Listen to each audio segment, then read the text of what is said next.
Hi friends, ఈ lockdown సమయంలో అయితే కనుక మనకి వడ్డీ లేకుండా అమెజాన్ సంస్థ దాదాపు 60,000 వరకు కూడా అమౌంట్ని మనకు అప్పుగా ఇస్తుందని చెప్తున్నారు. ఈ సర్వీస్ని మనం ఉపయోగించుకోవాలనుకుంటే కనుక మీకు అమెజాన్ షాపింగ్ యాప్ అనేది అయితే ఉండాల్సి ఉంటుంది. అది ఉంటే అందులో మన ఎలిజిబిలిటీ ఎంత ఉంటుంది, ఈ అమౌంట్ మనం అప్పు తీసుకుంటున్న అమౌంట్ని ఏ వాటికి మనం వాడుకోవచ్చు అనేది కూడా మనం చెక్ చేసుకోవచ్చు. ఫ్రెండ్స్, మీకు కనుక ఈ సర్వీస్ కావాలనుకుంటే ఫస్ట్ అయితే మన వీడియోకి లైక్ చేయండి. అలాగే ఇప్పటివరకు మన ఛానల్ని సబ్స్క్రైబ్ చేయకపోతే సబ్స్క్రైబ్ చేయండి. పక్కనే ఉన్న గంట సింబల్ కొట్టడం ద్వారా ఇలాంటి యూస్ఫుల్ ఇన్ఫర్మేషన్ కూడా మీరు అప్డేట్ రూపంలో పొందవచ్చు. మీరు చేయాల్సింది మొదటగా ఏంటంటే మీ యొక్క దగ్గర మీ ఫోన్లో ఉన్న అమెజాన్ షాపింగ్ యాప్ని మీరు ఓపెన్ చేయండి. ఓపెన్ చేసిన తర్వాత మనకి లెఫ్ట్ సైడ్లో కనుక చూసుకున్నట్లయితే 3 డాట్స్ అయితే ఉంటుంది కదా, 3 లైన్స్ అయితే దాని మీద సెలెక్ట్ చేసి ఇక్కడ కింద అమెజాన్ పే అని ఉంటుంది చూడండి. అమెజాన్ పే మీద మనం ఓపెన్ చేసినట్లయితే క్లిక్ చేసినట్లయితే మనకి ఓపెన్ అవుతుంది. అమెజాన్ పే లేటర్ అనేది అయితే ఇక్కడ చూపిస్తుంది కదా, ఇక్కడ దీని మీద క్లిక్ చేయాలన్నమాట. గెట్ స్టార్టెడ్ అని ఉంది కదా, దీని మీద క్లిక్ చేస్తే అది మనల్ని అమెజాన్ పే లేటర్ సర్వీస్లోకి అయితే తీసుకెళ్తుంది. ఇక్కడ దానికి సంబంధించిన డీటెయిల్స్ అన్నీ కూడా ఉంటాయి చూడండి. Launching Amazon pay later, by now and pay at your convenience, by now and pay next month or in EMIs. అంటే మనం ఇప్పుడైతే మనం షాపింగ్ చేసుకోవచ్చు, లేదా అమౌంట్ని ఎలా వాడుకోవాలో కూడా చెప్తాను.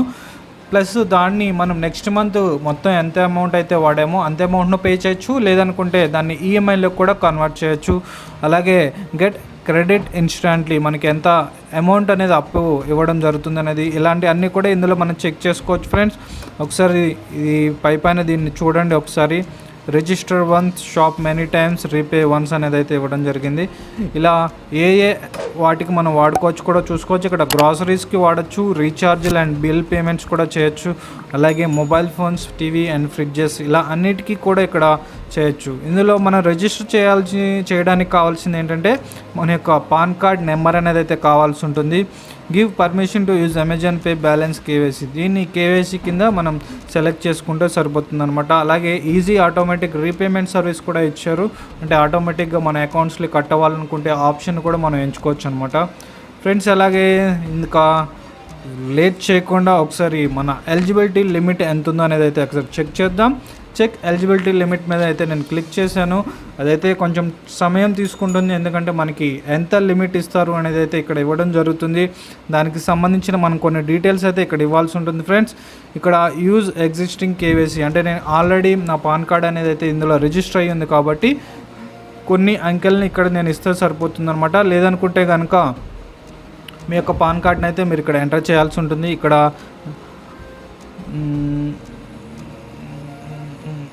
నేను ప్రజెంట్ అంతకుముందున్న నా డీటెయిల్స్ నేను ఇక్కడ ఎంటర్ చేసి అగ్రీ అండ్ కంటిన్యూ అని నేను క్లిక్ చేశాను. నా యొక్క పాన్ కార్డ్ అనేది వివరం అయితే ఇక్కడ ఇవ్వడం జరిగింది. వెరిఫైయింగ్ డీటెయిల్స్ అవుతుంది. నా యొక్క ప్రొఫైల్ని అయితే వారు చూస్తున్నారు. చూసిన తర్వాత ఫైనల్గా ఎంత క్రెడిట్ ఇస్తారు అనేది కూడా వాళ్ళు ఇక్కడ చూపిస్తారు అనమాట. ఫైనలైజింగ్ లిమిట్ అని అవుతుంది, ప్రాసెసింగ్లో ఉంది కదా.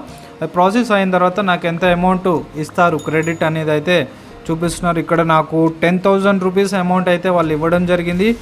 నేను ఈ 10,000 అమౌంట్ రూపీస్ని కనుక వాడుకోవాలనుకుంటే ఇక్కడ అగ్రీ అండ్ కంటిన్యూ ఉంది కదా, అగ్రీ అండ్ కంటిన్యూ మీద అయితే క్లిక్ చేస్తే నెక్స్ట్ సెషన్కి అయితే తీసుకెళ్తుంది. అలాగే సెటప్ ఆటో రీపేమెంట్, అంటే ఇక్కడ నేను ఈ 10,000లో ఎంతైతే అమౌంట్ వాడుకున్నానో ఆ అమౌంట్ని ఆటోమేటిక్గా మనం కట్టాలనుకుంటున్నామా లేదా మనంతటా మనం పే చేయాలనుకుంటున్నాం అనేది అయితే ఇక్కడ ఉంటుంది. ఇక్కడ నేనైతే ఆటో పే అనేది అయితే ఇవ్వట్లేదు.